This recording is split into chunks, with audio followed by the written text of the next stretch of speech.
Greetings. It is Thursday, April the 10th, 2025. I'm Thomas Caldwell of the Aurelian Column, and this is the Midweek Report. Tariffs and trade and markets. Shaking up the globalist system is what we've been seeing this past week, and that's good. Did anyone seriously expect things to change without, change? The world has been nibbling and biting off the dying, bloated body of the United States for decades, like junkies. And like any other drug addict, other countries of the world have started to scream and squeal when they're cut off from their fix, namely a very cheap way into the American market. They've gotten addicted to relatively preferential treatment, pretty much across the board. In order to get out of that, in order to cut the junkies off from their fix, you have to, go cold turkey in some ways. Sometimes you do need to shake things up in this world, especially if you want change. Change implies change. So the goddess Eris needs to toss her golden apple onto the earth, and, a little bit of discord is needed. But the Trump administration is doing exactly what they said they'd do and exactly what is needed. It can't be business as usual anymore. You wonder why things have gone so bad? Well, it's because of our economy. Money is not the root of all evil, but the lack of it often is. I hate to say it, but too many Americans don't understand basic economics. The people who make the money are usually the people who make the stuff, who produce things, who have factories, who have stuff that you can hold in your hand, not the so-called serviced economy, which we've been playing with for decades now. Since the early 1990s, an estimated 90,000 or so factories have been shut down in the United States. 90,000. It could be that when you wanted to make money in this country, like you come out of high school or even in university, you could always make some money finding a job someplace. And people in factories usually made pretty good money. It was a system that worked.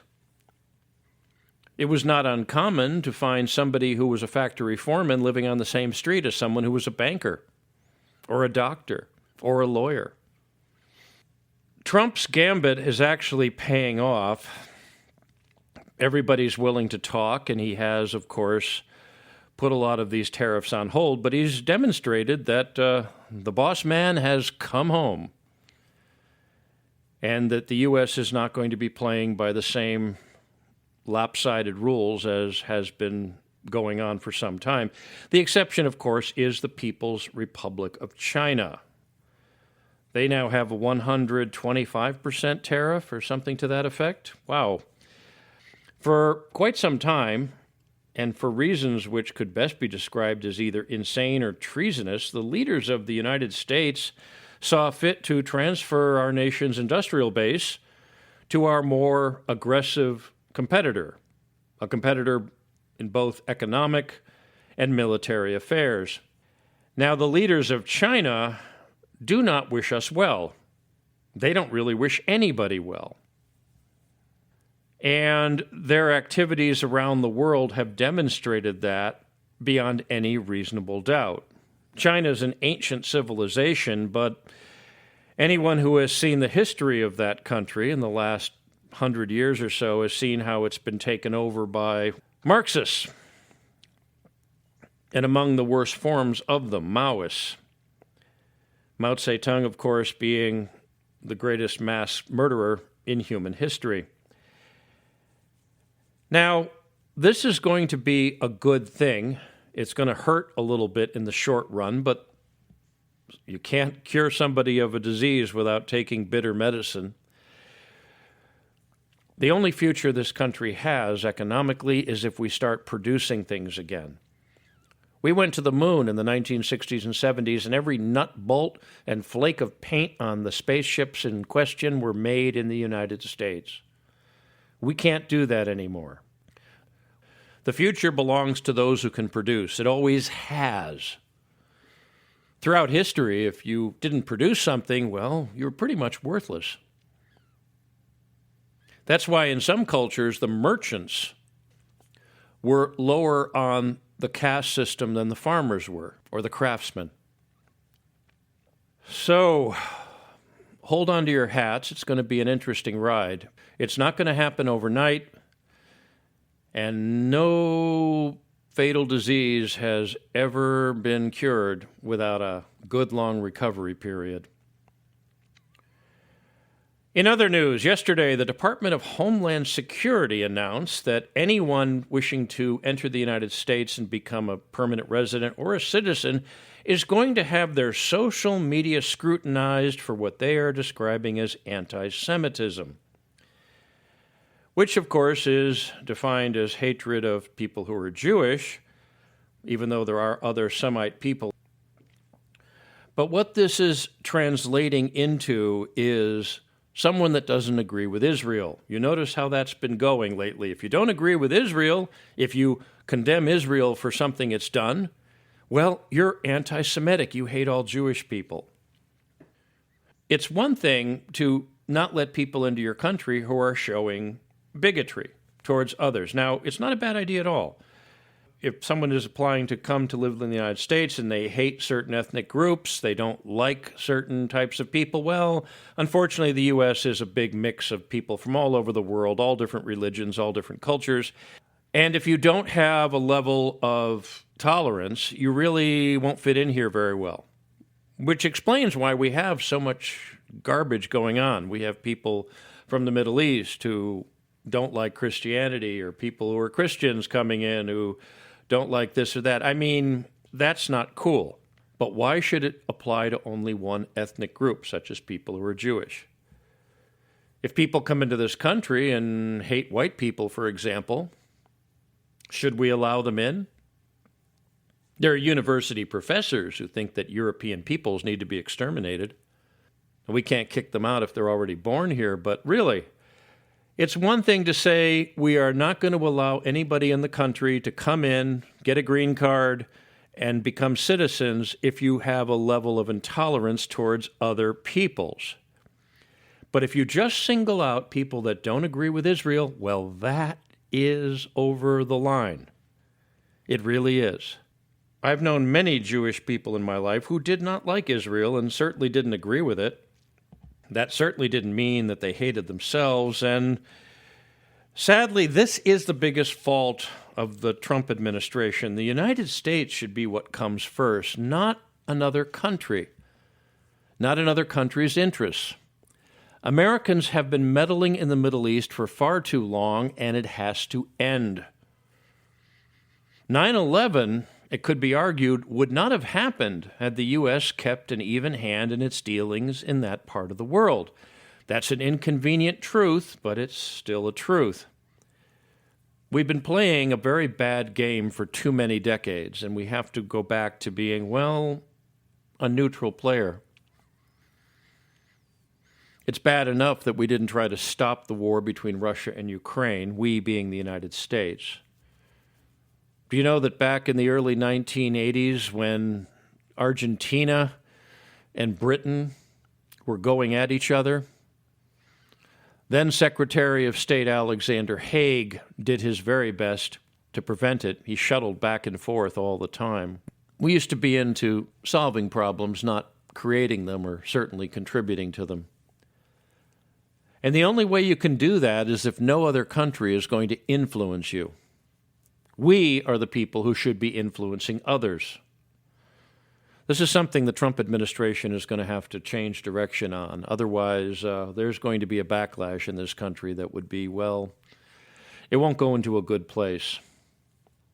Meanwhile, in the House of Representatives, there's an interesting piece of legislation which has been introduced, and it's H.R. 1526. Check that out, H.R. 1526.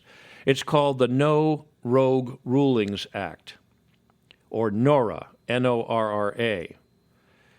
This is a bill that, if it became law, would curb the power of federal judges from overreaching into the executive branch of government, namely the office of the president. One of Trump's biggest problems is he's decided to get rid of people or to close government agencies, and judges are stepping in saying, no, you can't fire these people. No, you got to keep paying this money. That is overreach. Why he actually pays attention to them, I don't know. I would personally just ignore them because judges do not have that power. Something has to be made to show them that. Activist judges have gone way, way too far. And that is one of the biggest threats to our republic, activist judges. They're not interested in upholding the law, they're interested in creating it. And that's what they've been doing for far too long. Now, this proposed law would put a stop to such activism. Look to see who supports this bill and who opposes it. That will tell you very much. Now, if it passes, and it probably will, the big test will be when it goes to the Supreme Court, and mark my words, it will. That will be a drama like no other, because it's this conflict between the judiciary and the executive branches of our government that is our real threat right now. I can't emphasize that enough. That used to be a very, very clear demarcation. It was designed to be that, but no. When you want to close down an agency or get rid of government employees, that is the right of the president to do so, but you can't have a judge that say, no, you can't do that. This just shows how rooted in the dirt or the muck the deep state really is. The liberal Marxist deep state has no respect whatsoever for our republic or its people. And this has put our national existence in peril. And I'm not going to sugarcoat it for you. We really are in danger. And it's not caused by any enemy outside this country. It's caused by an enemy that's within. And every president in American history that had the opportunity to point this out has done so, saying if we are to fall, it's going to be by our own hand. And this is the problem. And I think the enemies of the United States, the domestic enemies that do want to see our republic fall, see this as a way to make it happen. The mask of the true enemies of our country have been off for some time, and they are in plain sight, those who are willing to see them. For those who are awake, you see, the time for waking people up has long passed. People are saying, oh, let's wake people up, wake people up. No. We're way past that point. What is needed is for people to be getting out of bed, dressing themselves and putting on their boots, and are ready to march out the door and take action against the forces of darkness that threaten us all. But as we say, stay tuned. This story is far from finished. That's it for today. If you appreciate my work, please like, subscribe, and share. Share with your friends and share with your enemies. They might become friends. And at the same time, please consider a paid subscription. It keeps the lights on literally and figuratively. I also have a fundraiser for new equipment so that we can move into video. I can be reached at feedback@aureliancolumn.com. That's feedback@aureliancolumn.com. I'm up on X. My handle there is MICCAMPEN. That's MICCAMPEN. This podcast originates at Substack. The address there is aureliancolumn.substack.com, and you can reach me there by private message. Until we meet again, be good, be safe, be vigilant, and remember, Clown World and the deep state must be destroyed. Good day.